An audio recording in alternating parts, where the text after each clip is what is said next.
नमस्कार, मैं M K. Singh sir, rankers Kota classes और कंसल्टेंसी से आप सभी को 76वें गणतंत्र दिवस की ढेर सारी शुभकामनाएं। आशा करता हूं कि आप सभी खुशहाल होंगे, बहुत अच्छे से होंगे और जो आज गणतंत्र दिवस मनाया गया वो बहुत अच्छे से हर्षोल्लास के साथ मनाए होंगे। इसी के लिए आप लोगों के लिए एक शायरी जो है आपके बीच में। इतनी सी बात हवाओं को बताए रखना, रोशनी होगी चिराग को जलाए रखना, लहू देकर कि जिसने हिफाजत हमें, ऐसे तिरंगे को सदा अपने आँखों में बसाए रखना। तो हम उम्मीद करते हैं कि आप इस चीज़ों को समझते हैं कि जिस प्रकार से हमारे जो पूर्वजों ने अपनी बलिदान देकर के हमें आज़ाद कराया और आज हम बड़े खुशहाल और सुखचैन से रहते हैं, तो हमें इसकी याद करनी आज के डेट में ज़रूरी है। आज का हमारा टॉपिक है 2024, क्योंकि 2024 और 25 जो नीट का एग्ज़ामिनेशन, जैसा कि आप समझ सकते हैं, ये जो 2024 और 25 दोनों एक दूसरे से एकदम जुड़ा हुआ है। तो मैं उम्मीद करता हूँ कि आप सभी इस वीडियोस को बड़े इम्पोर्टेंट तरीके से सुनेंगे, क्योंकि मैं आपको बता दूं कि अभी जो आपके बीच में टॉपिक लेकर के आया हूं, ये आपके लिए बहुत ज़्यादा महत्वपूर्ण है। वैसे बच्चे जो ऑलरेडी जी जान से 2025 नीट की एग्ज़ाम देने वाले हैं और 2025 नीट की पूरी जी जान से तैयारी कर रहे हैं, तो आप समझ सकते हैं ये आपके पास एनालिसिस आने वाला है। ओवरव्यू पहले इस बात के लिए हम समझ लें कि ये जो 2025 का जो पेपर का जो चेंज हुआ है 2025 का, उसको आपको समझना है कि क्या क्या बदलाव आया है। उससे पहले हम आपसे एक रिक्वेस्ट भी करेंगे और एक एडवाइस भी रहेगा कि वैसे पेरेंट्स या स्टूडेंट जो चाहते हैं कि काउंसलिंग, पेड काउंसलिंग ज्वाइन करना है, तो आप ज्वाइन कर सकते हैं। अभी से ही बहुत सारे कॉल आने शुरू हो गए हैं, क्योंकि हमारा भी एक काम करने का एक सीमा है, क्योंकि बहुत ज़्यादा पिछले साल बच्चे भी हो गए थे। तो कहीं ना कहीं हम ऐसा करेंगे कि एक लिमिट तक के ही बच्चों को ले पाएंगे। तो जो भी आप हमारे वीडियोस को रेगुलर रूप से देखते हैं, तो आप ज़रूर संपर्क करेंगे। और साथ ही साथ हमारा जो रैंकर्स कोटा क्लासेस है, जहाँ पे क्रैश कोर्स जो है 45 डेज़ का हमारा स्टार्ट हो रहा है, जो कि 15 मार्च से है और अभी से एडमिशन ओपन हो चुका है। तो आप चाहें तो हमारे भिलाई सेंटर में क्रैश कोर्स ज्वाइन कर सकते हैं। उसके बाद हमारा ड्रॉपर कोर्स होगा। तो वैसे कैंडिडेट्स जो हमारा क्रैश कोर्स ज्वाइन करेंगे, अगर आप ड्रॉप लेते हैं तो उनके लिए करीब करीब मतलब 100% आपको फ्री क्रैश कोर्स कराई जाएंगे। क्रैश कोर्स की चार्जेस अलग से एडिशनल नहीं लगेगा, जो ड्रॉपर की फ़ीस होगी वही होंगे। तो मैं उम्मीद करता हूँ कि ये चीज़ें आपको समझ में आई होंगी। चलिए हम आते हैं बेसिक चीज़ों पर। जो आज का टॉपिक है हमारा, इसको आप समझ सकते हैं कि अगर हम 2025 की बात करें, ये 2025 की बात करें, तो 2025 का ओवरव्यू क्या रहने वाला है, इसको आप समझ लें कि ये पेपर पेन का ही होगा, जैसा कि पिछले कई सालों से आ रहा है। क्योंकि 2019 में जो है 2019 में एक बड़ा बदलाव आया, लेकिन फिर भी वो जो चीज़ें हैं 2019 से लेकर के 2024 तक के रहा पेन पेपर का, इसमें बहुत सारे बदलाव जो है 2025 में किया गया है, जिसमें नंबर ऑफ़ क्वेश्चंस जो होंगे 180 क्वेश्चंस होंगे। साथ ही साथ जो physics, chemistry, biology, botany, zoology, ये सारे पार्ट होंगे, जिसमें कि मल्टीपल चॉइस क्वेश्चंस होंगे। ड्यूरेशन अगर देखेंगे तो 3 आवर्स का ड्यूरेशन होगा, जिसमें 4 करेक्ट क्वेश्चंस के लिए 4 नंबर्स जो है करेक्ट के लिए दिए जाएंगे और -1 मार्क्स हो जाएंगे आपके इनकरेक्ट आंसर्स के लिए। तो ये बहुत इंपॉर्टेंट है। तो जल्दी से जल्दी हमारा पेड काउंसलिंग ज्वाइन कर लेंगे। अब चलिए हम आते हैं 2024 के एनालिसिस के बारे में कि 2024 में क्या हुआ था, जो इस बार बदलाव हुआ है। तो आपको बता दें कि 2024 में पेन पेपर से ही एग्जामिनेशन हुए थे। साथ ही साथ 200 क्वेश्चन था, जो कि आपकी घट करके 180 क्वेश्चन हो गए, क्योंकि अब 200 क्वेश्चन थे और 180 सॉल्व करने थे। इसमें physics, chemistry, biology, botany, zoology जो 2 पार्ट है, साथ ही मल्टीपल चॉइस क्वेश्चन था। और ये जो है 2 बड़े बदलाव किए गए हैं 2024 तक के जो एग्जामिनेशन हुए थे। 2000 जो कोरोना काल में जो 2020 के बाद जो एग्जामिनेशन कंडक्ट किए गए, तो तो उसमें जो है 20 क्वेश्चन एक्स्ट्रा दिए गए थे और 20 मिनट का जो है समय एक्स्ट्रा था। अब उसको घटा दिया गया है। घटाने के बाद जो है 20 क्वेश्चन और 20 मिनट घटा दिए गए हैं। अब सीधा सिंपल सा कॉन्सेप्ट है कि 180 क्वेश्चन 180 मिनट का रहेगा, जिसमें 4 मार्क्स होंगे और पॉजिटिव जो कि करेक्ट करेंगे तो, और 1 मार्क्स जो है आपके डिडक्ट होंगे। तो ये बहुत इंपॉर्टेंट है आपके लिए। ध्यान रखना है कि ये जो एनालिसिस है वो paper analysis based on student feedback, students के फीडबैक के आधार पे जो भी फाउंड हुआ है उसके आधार पे हम आपके बीच में लेकर के आए हैं। स्टूडेंट के जो फीडबैक आए जिसमें ये कहा गया कि सेक्शन बी जो है फिजिक्स का वो वेरी सिंपल था, सेक्शन ए जो था वो थोड़ा सा टफ था, मॉडरेट लेवल पे था, थोड़ी सी लेंदी प्रोसेस थी। तो ये चीज़ों को एक फीडबैक के आधार पे हमारे बीच में आपको लेकर के आए हैं आपके बीच में, जो कि बहुत इंपॉर्टेंट है। प्रश्नों के जो एनालिसिस के आधार पे हमने आपके बीच में लाया है। ख़ास करके फिजिकल केमिस्ट्री में कैलकुलेशन बेस्ड ज़्यादा था। अगर हम बात करेंगे फिजिकल केमिस्ट्री का, तो फिजिकल केमिस्ट्री में ये जो फिजिकल केमिस्ट्री है इसमें कैलकुलेशन ज़्यादा था और साथ ही साथ जो है क्वांटिटेटिव डिमांड्स ज़्यादा थे इसमें। अगर हम बात करेंगे बायोलॉजी की, तो बायोलॉजी में बच्चों के फीडबैक ये मिले कि ओवरऑल जो है एनसीईआरटी क्वेश्चंस थे और वेरी इजी क्वेश्चंस आए थे। यानी कि बायोलॉजी के जो क्वेश्चंस थे वो बहुत इजी क्वेश्चंस रहे हैं, जिसमें सिर्फ एक क्वेश्चन ऐसा था जो कि एनसीईआरटी के लेवल पे था, इससे बाहर था, बाकी टोटली एनसीईआरटी क्वेश्चन थे। तो ये जो प्रेडिक्शन है वो स्ट्रेट फॉरवर्ड स्टूडेंट लेवल पे है, स्टैंडर्ड स्टडी मटेरियल लेवल पे है, वो सारी चीज़ें हैं। तो ये बहुत इंपॉर्टेंट है। भौतिकी रसायन जो भी हिंदी मीडियम के बच्चे हैं आप समझ सकते हैं, ये रसायन विज्ञान जो है वो गणना पे आधारित था और बाकी जो एनसीईआरटी के जो क्वेश्चंस थे सिर्फ एक क्वेश्चन एनसीईआरटी के बाहर के थे, जो कि बहुत ही आसान जीव विज्ञान के जो क्वेश्चंस थे वो बहुत सिंपल तरीके से आए हुए थे। ये चीज़ को ध्यान रखना है। तो अब समझते हैं कि क्या क्या चीज़ें किस तरीके से वेरी किया था। ये बहुत इम्पॉर्टेंट है आपके लिए। पहला कि अगर हम क्वेश्चन पेपर पैटर्न की अगर हम बात करें तो क्वेश्चन पेपर पैटर्न में 45 क्वेश्चन हमारा फिजिक्स का, 45 क्वेश्चन हमारी केमिस्ट्री की, और 45 दो सेक्शन में बटे हुए थे, जिसमें कि बॉटनी और जूलॉजी। इसमें अगर मार्क्स की बात करें तो फिजिक्स के टोटल मार्क्स थे 180 मार्क्स, केमिस्ट्री के 180 मार्क्स और बायोलॉजी के 360 मार्क्स। इस प्रकार से ये पैटर्न था जिसमें 4 सेक्शन बटे हुए थे, 45 क्वेश्चंस जो बनाने थे आपको। इसमें जो क्वेश्चंस दिए हुए थे जिसमें कि 50 क्वेश्चन थे चारों सेक्शन में, जिसमें कि 5 क्वेश्चन जो सेक्शन बी में एक्स्ट्रा था, जहाँ पर कि फर्स्ट सेक्शन में सेक्शन ए में 35 क्वेश्चन, सेक्शन बी में 15 क्वेश्चन में से सिर्फ 10 क्वेश्चन आपको सेलेक्ट करना था और वो 10 क्वेश्चन आपको बनाने थे।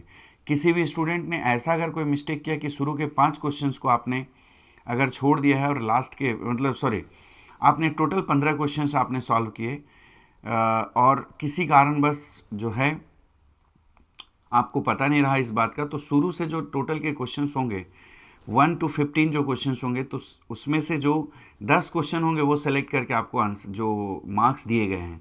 तो ध्यान रहे कि आपको जो क्वेश्चन आया था वही करेक्ट करना था। अब तो पैटर्न चेंज हो गया, इस बार से पैटर्न बदल गया, तो इसमें अब कोई दिक्कत नहीं रही, अब नए सिरे से होगा।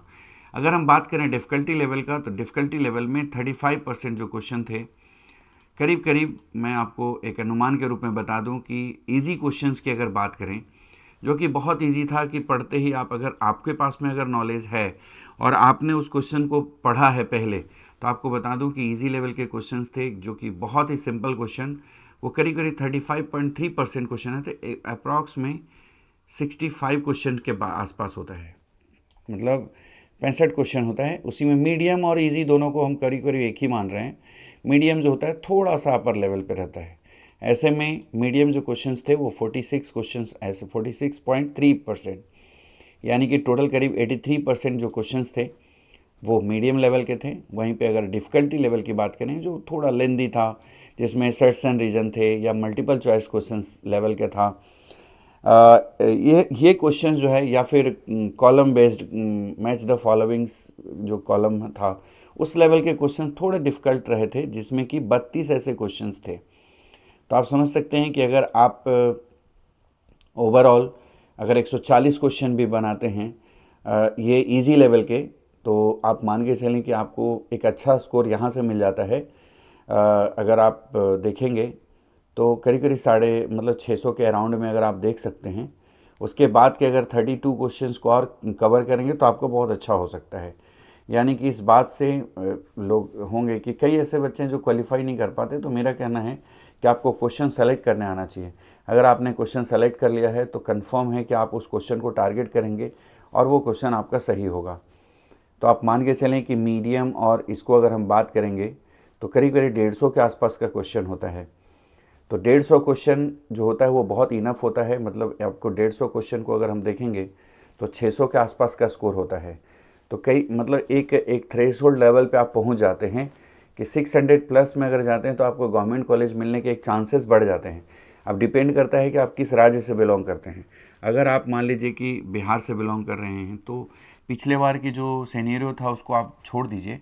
इस बार जो सिस्टम बना है इसमें मैं आपको जो एक एक्सपेक्टेड बता दूं कि 620 630 के आसपास जो भी बच्चे का स्कोर आता है वो किसी भी राज्य के लिए सफिशिएंट स्कोर होगा जो कि आपको गवर्नमेंट कॉलेज मिलेगा। इस बार जो लास्ट कट ऑफ गया था वो 650 के अराउंड में ही था, 650 648 के आसपास ही था सभी राज्यों का। क्योंकि इस बार का जो रिज़ल्ट था इस बारे में चर्चा करना मतलब अपना टाइम वेस्ट करना है। तो इसलिए मैं आपको एक ही चीज़ कहना चाहूँगा कि अगर आप इजी और मीडियम लेवल के भी क्वेश्चंस को अच्छे से प्रैक्टिस करते हैं तो आपका 100% चांस है कि आपको एक गवर्नमेंट कॉलेज मिलने की बाउंड्री पे चले जाते हैं। डिफ़िकल्टी लेवल में अगर हम बात करेंगे थोड़ा सा आप बायोलॉजी को अच्छा कर लीजिए, क्योंकि बायोलॉजी कितना भी डिफ़िकल्ट होगा लेकिन आप अगर एक बायोलॉजी के स्टूडेंट हैं तो आप ज़रूर कवर कर सकते हैं। रहा केमिस्ट्री की बात है तो उसमें ऑर्गेनिक पार्ट इनऑर्गेनिक पार्ट को अगर कवर करते हैं तो आपको 100% उससे रिजल्ट मिलेगा। तो ये बहुत अच्छा है, क्योंकि इसमें मैं जो आज वीडियोज़ लेकर के आया हूँ उसमें कई पार्ट होंगे। कम से कम मिनिमम 2 से 3 पार्ट में हम आपको ये एनालिसिस बताएंगे 2024 का, जिससे कि आपको बहुत बेनिफिट मिलेगा। चलिए हम बात करते हैं एनालिसिस में। जो अगर हम पाई चार्ट के आधार पर समझने की कोशिश करें तो देखिए कि 12.5% जो है वो डिफ़िकल्ट रहा। ये जो एरिया शो कर रहा है डिफ़िकल्ट एरिया का, जो कि बहुत छोटा सा है। मीडियम की अगर बात करें तो 42% के रहे हैं और 45% जो है ना वो इजी रहा है। मतलब इजी पार्ट जो है ना, ये जो पार्ट है वो ज़्यादा रहा है और मीडियम पार्ट जो है सेकेंड टॉप में रहा है। और थर्ड लेवल पे जो है डिफ़िकल्टी बहुत कम रहते हैं क्वेश्चन, क्योंकि ओवरऑल आप समझ सकते हैं कि नंबर ऑफ़ क्वेश्चंस बहुत ज़्यादा रहता है। 3 घंटे का समय रहता है, तो सरकार भी इस चीज़ों को समझती है, एनटीए भी इस बात को समझती है कि नंबर ऑफ़ क्वेश्चन ज़्यादा है तो इजी क्वेश्चन देना ज़रूरी है। अगर आप दूसरी तरफ जेई मेंस और जेई एडवांस की बात करें तो यहाँ पे थोड़ा सा डिफरेंट रहता है। जेई एडवांस में तो बहुत ज़्यादा डिफरेंट होता है, क्योंकि टफेस्ट लेवल के क्वेश्चंस पूछे जाते हैं। इसमें क्या है, एज ए बायोलॉजी के बच्चे हैं तो जनरली क्या होता है कि बायोलॉजी के बच्चों को कैलकुलेशन थोड़ा सा प्रॉब्लम तो रहता ही है शुरू से ही। तो ओवरऑल जो है नंबर ऑफ़ क्वेश्चंस ईजी रहते हैं, उसके बाद मीडियम लेवल के रहते हैं और कम से कम डिफ़िकल्ट लेवल के क्वेश्चंस रहते हैं। हम बात करेंगे अगर चैप्टर वाइज जो पेपर सब्जेक्ट वाइज की अगर हम बात करें, फिजिक्स में, केमिस्ट्री में, बायोलॉजी, बॉटनी और जूलॉजी में, इसमें ओवरऑल जो 200 क्वेश्चंस पूछे गए थे पिछले बार, उसकी अगर हम एनालिसिस की बात करें तो फिजिक्स में इजी क्वेश्चन सबसे ज़्यादा थे। 24 क्वेश्चंस इजी थे, 22 क्वेश्चंस जो थे वो मीडियम लेवल के थे और सिर्फ 4 ऐसे क्वेश्चन था जो डिफ़िकल्ट था, जो कहीं ना कहीं डिफ़िकल्ट लेवल पे बच्चे, क्योंकि फिजिक्स तो एक तो ऐसे ही डरा हुआ रहता है बच्चा, बायोलॉजी के बच्चा मैथमेटिक्स छोड़ देता है। जो भी 10% जो मैथमेटिक्स के पार्ट होते हैं, जो कि नीट और जेई के जो सिलेबस है 11-12 का, उसमें 5% 10% जो सिलेबस होता है, बच्चे नहीं पढ़ने के कारण फिजिक्स वीक रहता है। तो इसमें नंबर ऑफ़ इजी क्वेश्चन सबसे ज़्यादा दिया गया है। रेशियो में अगर देखेंगे तो मैं ऐसे बच्चों को एक संदेश देना चाहूँगा कि जो बच्चा फिज़िक्स में डरता है और फिज़िक्स को छोड़ के चलता है, मैं आपको बता दूं कि आप फिज़िक्स का प्रिपरेशन करो, फिज़िक्स के थ्योरी बेस्ड क्वेश्चंस पे ट्राई करो, डायरेक्ट फार्मूला बेस्ड क्वेश्चन पे ट्राई करो। बाकी बहुत हाई लेवल के क्वेश्चन फिज़िक्स में नहीं आते हैं।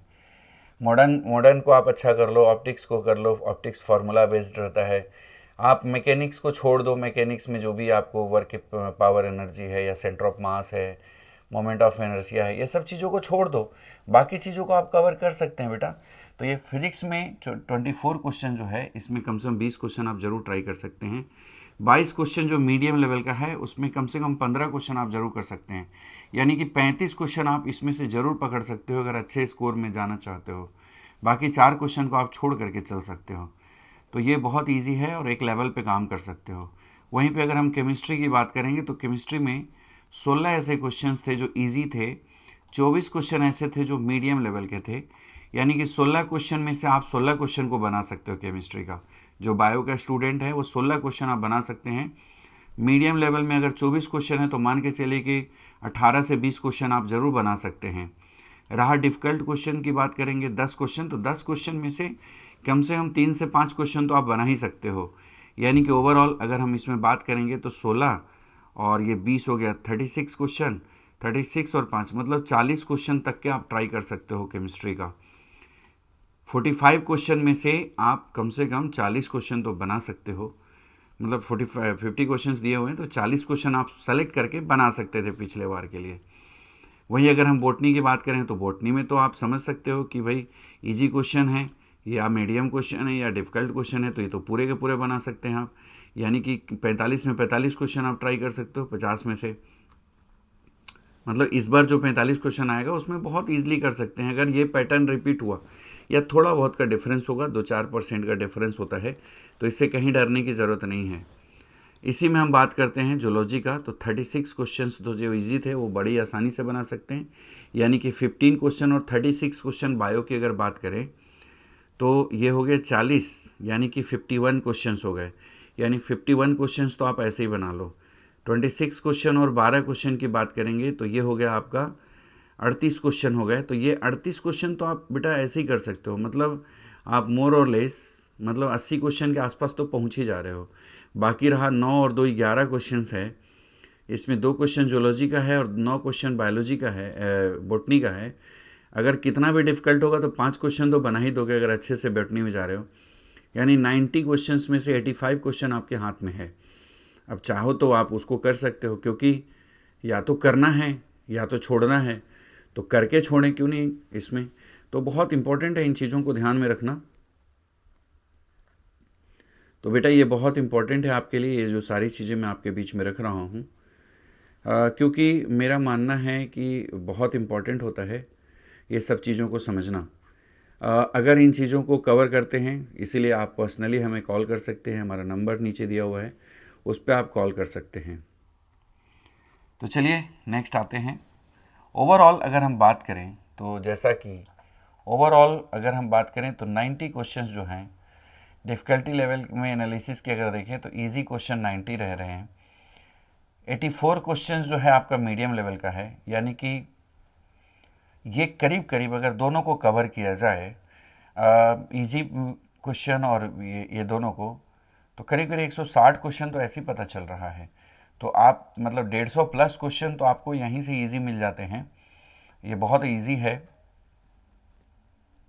सॉरी, 176 क्वेश्चन दोनों को अगर मिक्स करें तो 90 क्वेश्चन हुए और करीब करीब कितना हो गया 175 क्वेश्चंस। मतलब आप सोचिए कितना बड़ा है कि 175 क्वेश्चन जो है आपको जो है इजी लेवल पे मिलता है या मीडियम लेवल का मिलता है। और बाकी 25 क्वेश्चन जो रहते हैं उसमें से 5 क्वेश्चन तो ज़रूर आप बना ही सकते हैं। मतलब एक अच्छा स्कोर खड़ा कर सकते हो अगर आप सही तरीके से पढ़ाई किए हो।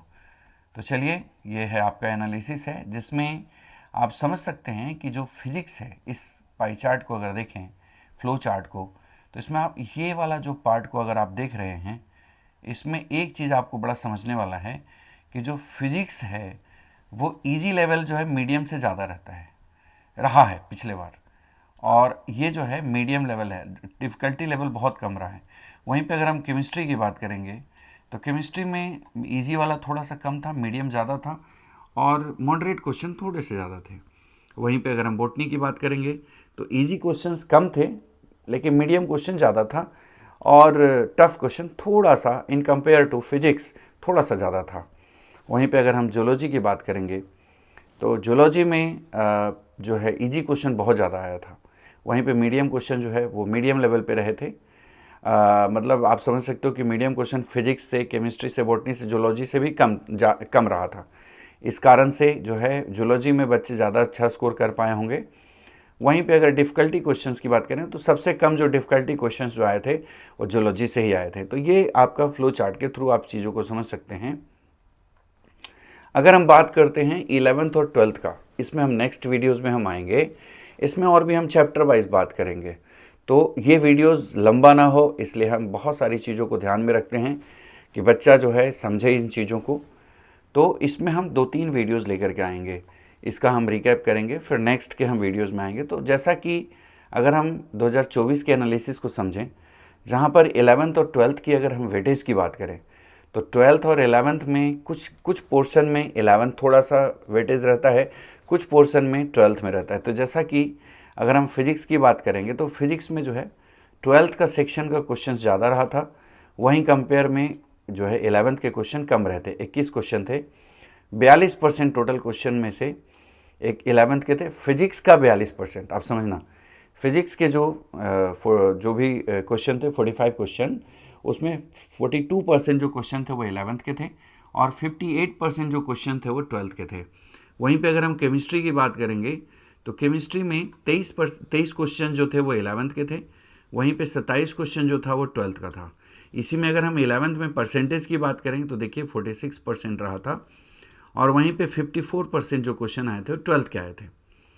यानी कि 46% मतलब 23 क्वेश्चन, 54 क्वेश्चन मतलब 27 क्वेश्चन है। मतलब यहाँ पे भी केमिस्ट्री में भी वेटेज 12th का ही था, फिजिक्स में भी वेटेज 12th का था। लेकिन अगर हम बायोलॉजी की बात करेंगे तो थोड़ा सा चीज़ें अलग थी।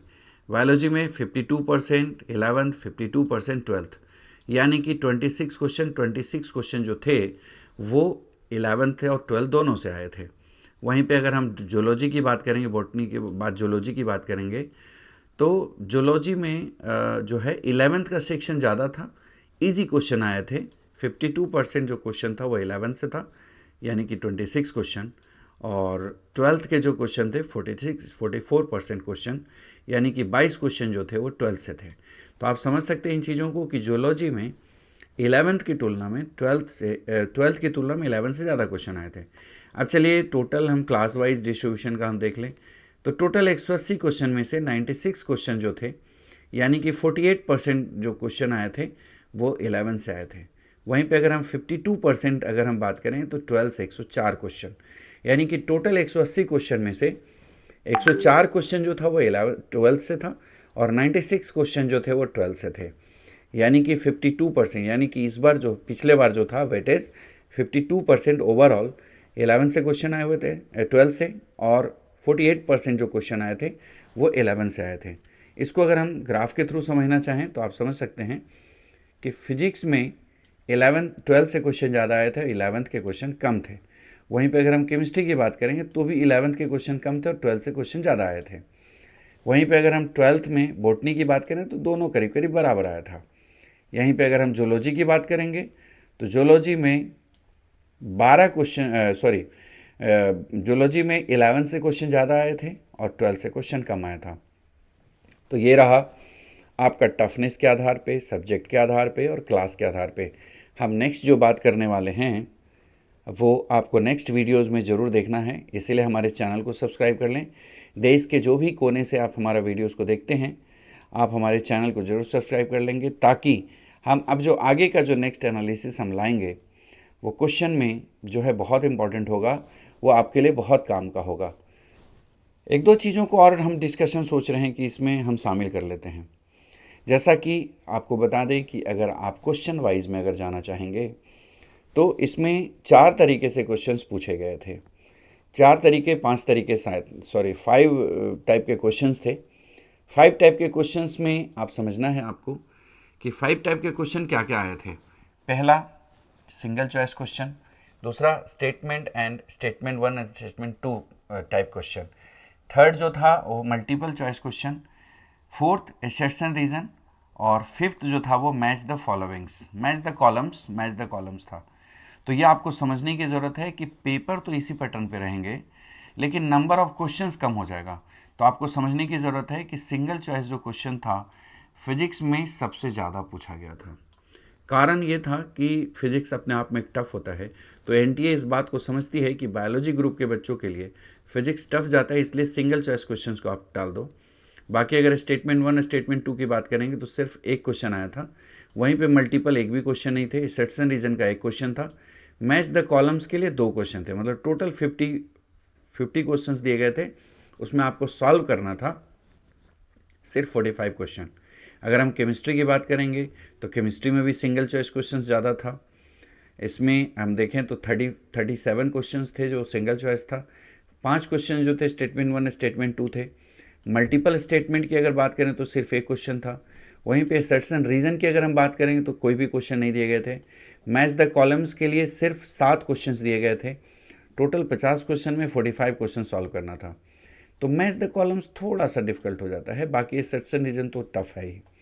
तो ऑब्वियसली है कि फिजिक्स केमिस्ट्री में नहीं दिया जाए तो ज़्यादा अच्छा है एनटीए की तरफ से, क्योंकि एसेट्स एंड रीज़न एक कंक्लूजन बेस्ड क्वेश्चन होता है और उसको समझना इतना आसान भी नहीं होता है। तो चलिए हम इस बारे में बात कर रहे थे। वहीं पे बॉटनी की बात करेंगे तो बॉटनी और जूलॉजी में कोई दिक्कत नहीं है, क्योंकि बच्चे का मेन सब्जेक्ट होता है, इसमें चाहे तो जितना घुमा सकते हैं। बॉटनी में 24 क्वेश्चन आए थे जो कि सिंगल चॉइस था। 5 क्वेश्चन जो थे वो स्टेटमेंट 1 स्टेटमेंट 2 बेस्ड था। वहीं पे मल्टीपल जो क्वेश्चन थे वो 8 थे। वहीं पे एसेट्स एंड रीज़न का एक भी क्वेश्चन नहीं था। मैच द कॉलम्स के लिए 13 क्वेश्चन दिए थे। टोटल 50 क्वेश्चन थे, जिसमें 45 क्वेश्चन बनाना था। वहीं पे अगर हम जूलॉजी की बात करेंगे तो टोटल क्वेश्चन जो है 17 दिए गए थे सिंगल चॉइस। 5 क्वेश्चन जो था स्टेटमेंट 1 स्टेटमेंट 2 का था। मल्टीपल चॉइस क्वेश्चन थे 8। एसेट्स एंड रीज़न क्योंकि बायोलॉजी है, टफ है, तो बच्चे बना ही लेगा 2 क्वेश्चन। और मैच द कॉलम्स के लिए 18 क्वेश्चन थे। टोटल 50 क्वेश्चन बनाना था, 45 क्वेश्चन। अब चलिए ओवरऑल हम बात करते हैं। तो टोटल जो है सिंगल चॉइस क्वेश्चन 124 दिए गए थे 180 में से। 16 क्वेश्चन जो थे वो स्टेटमेंट 1 स्टेटमेंट 2 का था। वहीं पे 17 क्वेश्चन जो थे वो मल्टीपल चॉइस क्वेश्चन थे। एसेट्स एंड रीज़न के लिए सिर्फ 3 क्वेश्चन दिया गया था। और 40 क्वेश्चन जो थे वो मैच द कॉलम्स था। यानी टोटल 200 क्वेश्चन था और अपने को सॉल्व करना था 180 क्वेश्चन। इसको बहुत अच्छे से समझ लेना और बहुत अच्छे से वीडियोस को हमारा देख लेना, बहुत काम आएगा आपको। जो अगर फ्लो चार्ट के आधार पर देखेंगे तो एसेट्स एंड रीजन वाला ये रीजन दिख रहा है, जो कि मात्र 1.5% था, जो कि करीब करीब जो पिछले जो दिखाया है इसमें 40 क्वेश्चन सिर्फ 3 क्वेश्चंस दिए गए थे। यानी कि आप समझ सकते हैं कि बहुत कम मार्जिन में क्वेश्चन था। मल्टीपल चॉइस में वैसे ही 30 क्वेश्चन के आसपास रहा था। इसमें 146 क्वेश्चन जो था वो सिंगल चॉइस क्वेश्चन थे, जो कि बहुत बड़ा एरिया था, जो कि 62% था। स्टेटमेंट सेक्शन जो स्टेटमेंट 1 जो है स्टेटमेंट 1 स्टेटमेंट 2 वाले जो है 8% रहा था। मल्टीपल चॉइस वाले जो थे वो जो है 8.5 जो है मल्टीपल % वाले रहे थे, मल्टीपल स्टेटमेंट वाले। एसेट्स वाले मात्र 1.5। मैच द कॉलम्स वाले ज़्यादा क्वेश्चन थे, जो कि करीब करीब 40 के आसपास थे, वो 20% था। तो इस तरीके से ये एनालिसिस है, इसको आप समझ सकते हैं, बहुत इंपॉर्टेंट है। तो आप में से ज़्यादा बच्चे हमारे जो वीडियोस देखते हैं, ज़रूर से ज़रूर चैनल सब्सक्राइब कर लीजिएगा, बहुत इंपॉर्टेंट होगा। इसी प्रकार से एनालिसिस हम आपके बीच में आते रहेंगे, लाते रहेंगे। तो ये बहुत इंपॉर्टेंट है आपके लिए, जो कि आपको मैंने जो रखा आपके बीच में। तो जैसा कि आप हमारे चैनल को ज़रूर सब्सक्राइब कर लीजिएगा। और बाकी मैं यही कहना चाहूँगा कि वैसे बच्चे जो छत्तीसगढ़ से हैं, खास करके जो छत्तीसगढ़ से हैं और छत्तीसगढ़ से हमारे लगातार देखते हैं हमारे वीडियोस को, तो आपके लिए क्रैश कोर्स जो है स्टार्ट होने वाला है हमारा। तो आप चाहें तो हमारा क्रैश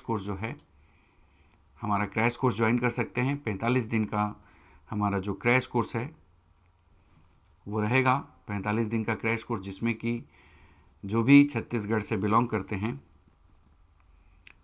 आपको बता दें कि हमारा जो rankers Kota classes Bhilai new civic centre में है। आप ध्यान से आएंगे, रैंकर्स कोटा के नाम से और भी कोचिंग्स रहेगा।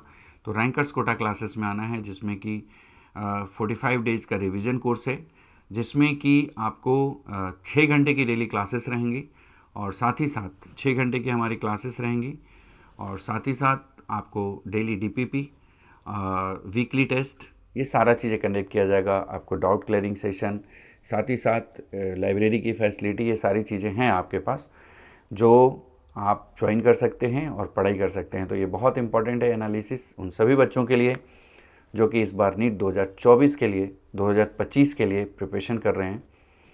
मैं आपको एक चीज़ ज़रूर कहना चाहूँगा कि मेरे गुरुदेव जो हैं, मैं एज आनंद सर का शिष्य रहा हूँ। तो आनंद सर जब भी हमें पढ़ाते थे तो एक चीज़ हमेशा कहते थे, और वो एक बड़ा अच्छा सा शायरी सुनाते थे, हर बार सुनाते थे। वो शायरी का पूरा लाइन तो याद नहीं है, लेकिन एक बहुत अच्छी चीज़ है कि वो हर बार एक ही चीज़ कहते थे कि अगर आपके मन में उस समय क्या है कि लिमिट नहीं हुआ था, आईआईटी को आप दे सकते हैं, उसके लिए कोई अटेम्प्ट नहीं था। तो बाद में फिर वो 3 अटेम्प्ट हो गया था, लेकिन हम लोग के समय में अटेम्प्ट नहीं लिया जाता था। तो हमेशा एक ही चीज़ कहते थे कि आपके मन में अगर लगता है कि आप आईआईटी कर सकते हैं, आपके मन में 1% भी अगर लगता है कि आप आईआईटी निकाल सकते हैं, तो आप अगर 1000 बार भी अटेम्प्ट ले चुके हैं तो मेरी तरफ से एक बार और कोशिश कीजिए, हो सकता है कि इस बार आपका निकल जाए। तो मेरा उन सभी बच्चों से एक आग्रह है, एक एडवाइस है, एक विनम्र निवेदन है, बिल्कुल हारना नहीं है, बिल्कुल थकना नहीं है। और मैं आपको बता दूं कि एक ऐसा भी बच्चा है जो कि झारखंड का रहने वाला है। नाम इसलिए नहीं कह सकते क्योंकि ये पब्लिकली हो जाएगा, बच्चे के बारे में निगेटिव भी हो जाता है कभी कभी। पर वो बच्चे से मैंने बहुत कुछ देखा और बहुत कुछ पेशेंस लेवल पे सीखा कि वो बच्चा जो कि देवघर का रहने वाला है और उनके जो पैतृक घर है वो गया में है, उस बच्चे के पिताजी को मैंने सुना और बच्चे की हिम्मत को जो मैं सुना, वो बच्चे ने 6 अटेम्प्ट ऑलरेडी ले चुका है। और आपको बता दूं कि उसका स्कोर जो है पिछले बार भी 605 या 7 ऐसे ही कुछ स्कोर रहा था पिछले बार। और दुर्भाग्य की बात है कि मतलब झारखंड हो चाहे उत्तर प्रदेश, बिहार, राजस्थान है, जहाँ पर कि कट ऑफ जो है 650 से नीचे नहीं आया था। हाँ, छत्तीसगढ़ में आ गया था क्योंकि 595 लास्ट गया था। अगर वो बच्चा छत्तीसगढ़ का होता तो गवर्नमेंट कॉलेज में पढ़ता। लेकिन उस बच्चे को मैं दिल से सैल्यूट करता हूँ आज स्वतंत्र गणतंत्र दिवस के अवसर पर भी, कि सोचिए कि 6 बार एग्ज़ाम देना, यानी कि आप सोचिए कि 10th देने के बाद 2 साल होता है और उसके बाद 6 अटैम्प्ट होता है। तो आप सोच सकते हैं कि 8 साल उन्होंने 11th-12th की ही तैयारी करते रहा और ये 7वां अटैम्प्ट होगा उसका। और मैं उम्मीद करता हूँ और दुआ करता हूँ कि भगवान से विनती करता हूँ कि बच्चे को इस बार सफलता दे। बहुत अच्छा स्कोर अभी जा रहा है उसका।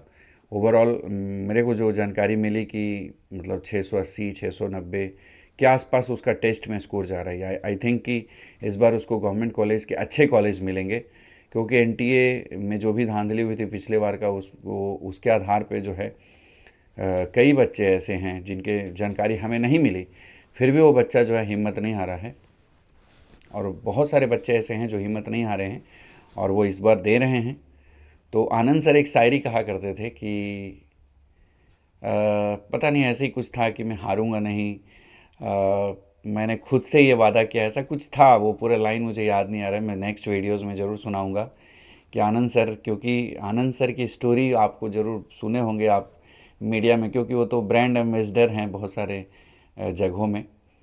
तो अपने बारे में हमेशा हम लोगों को कहानी बताया करते थे, जो आप लोग यूट्यूब में सुनते हैं वो हम लोग कहानी बैठ के उनका सुनते थे। बड़ी मार्मिक कहानी है बेचारे का। और बहुत, अब आपको शायद आनंद सर के बारे में शायद नहीं पता हो तो मैं आपको बता दूं कि मतलब वो आर्ट्स सब्जेक्ट से उन्होंने ग्रेजुएशन किया है।